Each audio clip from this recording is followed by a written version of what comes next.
Hello everyone, welcome to perfection IAS. और हमारा जो 70th बीपीएससी के लिए 100 डेज 100 आर्टिकल वाला सीरीज़ है, हम फिर आपके साथ जुड़ रहे हैं। अब हमारा सेकंड हाफ अब शुरू हो रहा है, सेकंड फेज़। तो 51st डे आज हम आपके साथ जुड़ रहे हैं और आज हम डिस्कस करेंगे पार्लियामेंट का एक अगला सेगमेंट, यानी कि जिसमें हम बात करते हैं बिल्स के इनैक्टमेंट, कानून बनाने की जो प्रक्रिया है, प्रोसीजर है, लेजिस्लेटिव प्रोसीजर। और साथ ही साथ इसी आर्टिकल 107 जहाँ पे ये डिस्कशन की बात हो रही है, उसी में ये भी बताया गया है कि किन किन मामलों में, किन किन केसेस में जो बिल्स हैं पेंडिंग पार्लियामेंट के अंदर वो लैप्स कर सकते हैं, मतलब कि वो ख़त्म हो सकते हैं। वो सारा कुछ हम लोग यहाँ पर समझेंगे। जब आर्टिकल 107 की बात करते हैं तो बेयर एक्ट में यहाँ पर चीज़ें दी गई हैं कि किस तरह से दोनों हाउस में पास कराना है, कहाँ पे इंट्रोड्यूस हो सकता है। तो जैसे लिखा हुआ है कि मनी बिल्स या कुछ तरह के फाइनेंशियल बिल के अलावा जो बिल है वो दोनों हाउस में पेश हो सकता है। साथ ही साथ अदर दैन मनी बिल्स दोनों हाउस को इसको पास कराना ज़रूरी है। दोनों हाउसेस में अमेंडमेंट्स भी कर सकता है, चेंजेस भी कर सकता है। सारा कुछ समझेंगे हम लोग एक फिगर के थ्रू, एक इमेज के थ्रू। और फिर किस तरह से बिल लैप्स करेगा, तो प्रोरोगेशन में लैप्स नहीं करता है। प्रोरोगेशन मतलब सेशन जो ख़त्म हो रहा है उसमें कोई असर नहीं पड़ता है, ये हमने ऑलरेडी देख रखा था। उसके बाद किस केस में बिल लैप्स करेगा वो यहाँ पे बात की गई है। तो हम लोग इसको समझते हैं एक इन्फोग्राफिक मैनर में, एक पिक्चर के थ्रू। और जिसमें सबसे पहला आपको ये एक चार्ट है जिसके द्वारा बिल्स को लेकर जो भी क्वेश्चन आते हैं प्रीलिम्स के एग्जामिनेशन की पॉइंट ऑफ व्यू से, स्टेटमेंट वाइज कि ये बिल ये हाउस में आ सकता है, प्रेसिडेंट का परमिशन चाहिए कि नहीं चाहिए, क्या प्राइवेट मेंबर किसी बिल को ला सकता है, कॉन्स्टिट्यूशनल अमेंडमेंट बिल कौन ला सकता है, क्या राज्यसभा के पास पावर बराबर होगा, ज्वाइंट सिटिंग होगा कि नहीं होगा, ये इस टेबल के थ्रू हम लोग कवर कर सकते हैं बड़े आसानी से। जैसे बिल्स के टाइप की अगर आप बात करेंगे तो ordinary bill, money bill, financial bill type 1, type 2 financial bill दो तरह के होते हैं, और कॉन्स्टिट्यूशनल अमेंडमेंट बिल। इनके बीच का जो डिफरेंस है वो आपको अलग अलग आर्टिकल्स में डिस्कस हम लोग करेंगे। जब आर्टिकल 110 और 9 पढ़ेंगे तो मनी बिल को समझेंगे, आर्टिकल 117 में फाइनेंशियल बिल को समझेंगे हम लोग, और 368 में अमेंडमेंट बिल को समझेंगे। फिलहाल ऐसे समझना है कि 4 कैटेगरी के ये बिल्स हो सकते हैं: money bill, ordinary bill, money bill, financial bill जिसके 2 और टाइप होते हैं, और constitutional amendment bill.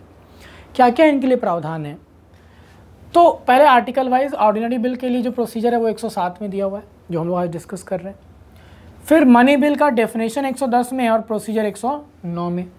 Financial bill type 1 जो है वो आर्टिकल 117 के फर्स्ट क्लॉज में दिया हुआ है, और टाइप 2 जो है वो 117 के थर्ड क्लॉज में दिया है। और amendment bill is very simple, 368। अब अलग अलग कॉलम को देखते हैं। किन बिल के लिए प्रेसिडेंट का प्रायर परमिशन चाहिए? तो ऑर्डिनरी बिल के लिए नहीं चाहिए, मनी बिल के लिए चाहिए, फाइनेंशियल बिल के फर्स्ट टाइप के लिए भी चाहिए, लेकिन टाइप 2 या अमेंडमेंट बिल के लिए प्रेसिडेंट का प्रायर परमिशन उसको पेश करने के लिए नहीं चाहिए। अगला कि किस हाउस में आ सकता है? बिल्स के लिए 2 तरह के केसेस हो सकते हैं, या तो बिल दोनों हाउस में आ सकता है या फिर सिर्फ लोकसभा में। ऐसा कोई बिल नहीं है जो राज्यसभा का के अंदर ही इंट्रोड्यूस होगा, मतलब कानून के बारे में हम बात कर रहे हैं। रेजोल्यूशन मोशंस आ सकते हैं राज्यसभा में अलग से, लेकिन कोई बिल की जब हम बात करते हैं तो उस बिल के लिए, यानी कानून बनाने वाला जो प्रोसीजर है, बिल जो है वो केवल और केवल कहाँ आ सकता है? या तो लोकसभा या दोनों हाउस में। तो कौन से बिल के लिए अगर बात करें, ऑर्डिनरी बिल दोनों हाउस में आ सकता है, मनी बिल केवल लोकसभा में आ सकता है, फाइनेंशियल बिल टाइप 1 जो है वो भी केवल लोकसभा में आ सकता है, टाइप 2 और अमेंडमेंट बिल ये दोनों हाउस में आ सकते हैं। देन अगर हम लोग समझेंगे प्राइवेट मेंबर, अगला कॉलम क्या है? प्राइवेट मेंबर, यानी कि जो मिनिस्टर लोग नहीं होते हैं, यानी कि सिर्फ पार्लियामेंट के मेंबर जो नॉन मिनिस्टर्स हैं, क्या वो इन बिल्स को पेश कर सकते हैं? So private member ordinary bill को पेश कर सकते हैं, मनी बिल और फाइनेंशियल बिल टाइप 1 को नहीं कर सकते प्राइवेट मेंबर, वो केवल मंत्री के द्वारा लाया जाएगा। फाइनेंशियल बिल टाइप 2 और अमेंडमेंट बिल ये दोनों भी कोई भी तरह का मेंबर ला सकता है, प्राइवेट मेंबर भी और मंत्री भी। राज्यसभा के पास पावर क्या रहेगा? बराबर रहेगा या रिस्ट्रिक्टेड रहेगा? ये 2 तरह का केस बन सकता है। ऑर्डिनरी बिल में बराबर पावर है, मनी बिल में बराबर नहीं है, क्योंकि राज्यसभा के पास पावर रिस्ट्रिक्ट हो जाते हैं, वो रिजेक्ट या अमेंड नहीं कर सकते। हम लोग पढ़ेंगे जब मनी बिल तो समझ में आएगा उसको। फाइनेंशियल बिल टाइप 1 में या टाइप 2 में या अमेंडमेंट बिल में, तीनों में बराबर पावर होता है। आपको यहाँ पर एक बस डिफरेंस समझना है। फाइनेंशियल बिल टाइप 1 जो है केवल इंट्रोडक्शन स्टेज तक, यानी कि ये 3 कॉलम तक वो एक स्पेशल प्रोसीजर यानी मनी बिल जैसा फॉलो कर रहा है कि केवल लोकसभा में आएगा, केवल मंत्री लाएगा और प्रेसिडेंट के परमिशन से आएगा। एक बार वो पेश हो जाता है तो वो ऑर्डिनरी बिल की तरह ट्रीट होता है उसके बाद, इसलिए राज्यसभा के पास बराबर पावर होते हैं, टाइप 2 में भी और अमेंडमेंट बिल में भी। ज्वाइंट सिटिंग यानी दोनों हाउस को बुलाकर उस पर सहमति के लिए बैठाया जा सकता है कि नहीं, तो ऑर्डिनरी बिल के लिए ज्वाइंट सिटिंग हो सकता है, मनी बिल के लिए नहीं हो सकता, फाइनेंशियल बिल दोनों टाइप के लिए हो सकता है और अमेंडमेंट बिल के लिए नहीं हो सकता। ज्वाइंट सिटिंग आर्टिकल 108 अगले क्लास में हम लोग देखेंगे कि जब दो हाउस में डेडलॉक या डिसएग्रीमेंट हो जाए किसी बिल को लेकर तो ज्वाइंट सिटिंग बुलाया जा सकता है। तो सिर्फ और सिर्फ ऑर्डिनरी और फाइनेंशियल बिल के केस में ज्वाइंट सिटिंग बुलाया जा सकता है। और प्रेसिडेंट के पास जो वीटो ऑप्शंस हैं वो क्या क्या होंगे? ऑर्डिनरी बिल में सारे वीटो ऑप्शंस हैं। मनी बिल की बात करेंगे तो वापस नहीं भेज सकते यानी सस्पेंसिव वीटो नहीं है। फाइनेंशियल बिल में सारे वीटो दोनों तरह के टाइप में, और अमेंडमेंट बिल में 24th अमेंडमेंट एक्ट 1971 के बाद किसी भी तरह का वीटो पावर नहीं है। और जब भी कोई अमेंडमेंट बिल दोनों हाउस से पास होकर प्रेसिडेंट के पास जाएगा तो उनको असेंट ही देना एक ऑप्शन रहेगा। तो इस टेबल से आप बहुत सारे स्टेटमेंट बेस्ड क्वेश्चन बिल्स को लेकर सॉल्व कर सकते हैं। अगला हम लोग समझेंगे जो बिल का इनैक्टमेंट है, यानी किस तरह से कानून बनाने का जो पूरा प्रोसीजर है वो फॉलो होता है हमारे यहाँ पे। देखिए, इसको हमने ब्रिटेन से लिया है लेजिस्लेटिव प्रोसीजर को, और वहाँ पर भी ये सिस्टम 3 स्टेजेस में होता है जिसको 3 रीडिंग बोलते हैं, फर्स्ट रीडिंग, सेकेंड रीडिंग और थर्ड रीडिंग। फर्स्ट रीडिंग की जब हम बात करते हैं तो it includes the introduction of the bill, तो बिल का जो ड्राफ्ट तैयार हुआ उसको पेश करना और उस बिल को सरकार के ऑफिशियल गैजेट में पब्लिश कर देना। केवल यही होता है कि इसमें फर्स्ट रीडिंग में बिल का इंट्रोडक्शन और उस बिल को पब्लिश कर देना ऑफिशियल गैजेट में, that forms a part of first reading. इस दौरान कोई भी डिस्कशन नहीं होता है, ठीक है। सबसे मेन जो स्टेज है दैट इज सेकेंड रीडिंग। अब इस बिल को लेकर हाउस कुछ तरह के ऑप्शन है जो एक्सप्लोर कर सकती है। या तो बिल को सर्कुलेट कर दिया जाएगा लोगों के बीच उसका ओपिनियन जानने के लिए, जनरली इंडिया में इस चीज को स्टेज को नहीं फॉलो किया जाता है बट किया जा सकता है। या फिर उस बिल को कमेटी के पास भेजा जा सकता है। कमेटी पार्लियामेंट के अंदर 2 तरह की कमेटीज काम कर रही होती है, सेलेक्ट और ज्वाइंट। सेलेक्ट मतलब एक पर्टिकुलर हाउस के सिर्फ मेंबर्स होंगे और ज्वाइंट मतलब दोनों हाउस के मेंबर्स होंगे। तो जिस तरह का भी कमेटी को भेजा जा सकता है ये बिल क्या करने के लिए, इसका एनालिसिस करने के लिए, स्क्रूटनी करने के लिए। जैसे कि आईपीसी को रिप्लेस करने के लिए बीएनएस वाला जो कानून आया था, तो ये तीनों जो कानून लाए गए थे क्रिमिनल लॉज को रिप्लेस करने के लिए, वो तीनों पेश होने के बाद होम मिनिस्ट्री की कमेटी को भेज दिया गया था। तो कमेटी को भेजा सकता है कि एक रिपोर्ट बनाए। अब ये जब रिपोर्ट बना कर देगी तब हम लोग पहुंचेंगे कंसिडरेशन स्टेज पे, या फिर अगर हाउस चाहे तो कमेटी को ना भेजकर डायरेक्टली कहाँ पहुंच सकती है, कंसिडरेशन स्टेज पे। और ये सबसे इंपॉर्टेंट स्टेज है सेकेंड रीडिंग के अंदर, जिस दौरान हर एक क्लॉज के ऊपर बिल के डिटेल डिस्कशन और वोटिंग कराई जाती है, एक एक क्लॉज पे सेपरेटली। और जो सारे एडिशन सब्ट्रैक्शन है वो यहाँ पर हो गए और फाइनल डॉक्यूमेंट हमारे पास तैयार हो गया।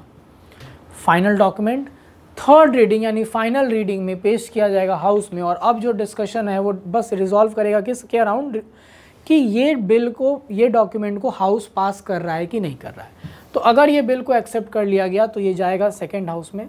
सेकेंड हाउस को भी तीनों स्टेज को गुजरना पड़ेगा, फर्स्ट सेकेंड थर्ड रीडिंग तीनों स्टेज से गुजरना पड़ेगा। और अगर सेकेंड हाउस ने भी इसको पास कर दिया तो जाएगा प्रेसिडेंट के पास, उसके असेंट से ये कानून बन जाएगा। हालांकि सेकेंड हाउस के पास और भी ऑप्शंस हैं। हम बात कर रहे हैं यहाँ पर ऑर्डिनरी बिल्स के केस में आर्टिकल 107, तो वो बिल को रिजेक्ट कर सकते हैं, बिल के ऊपर 6 महीने तक कोई एक्शन नहीं ले सकते हैं, या बिल में अमेंडमेंट सजेस्ट कर सकते हैं, मतलब उसमें अमेंडमेंट कर सकते हैं, सजेस्ट नहीं अमेंड कर सकते हैं बिल को, उनके पास पावर है। अगर वो बिल को रिजेक्ट किए तो ये पहला कंडीशन हुआ किसका, डेडलॉक का। अगर 6 महीने तक कोई एक्शन नहीं लिए तो दूसरा कंडीशन हुआ डेडलॉक का। और अगर अमेंड करते हैं तो वो पहले हाउस के पास वापस जाता है। अब पहला हाउस उस अमेंडमेंट को एक्सेप्ट कर सकता है या रिजेक्ट कर सकता है।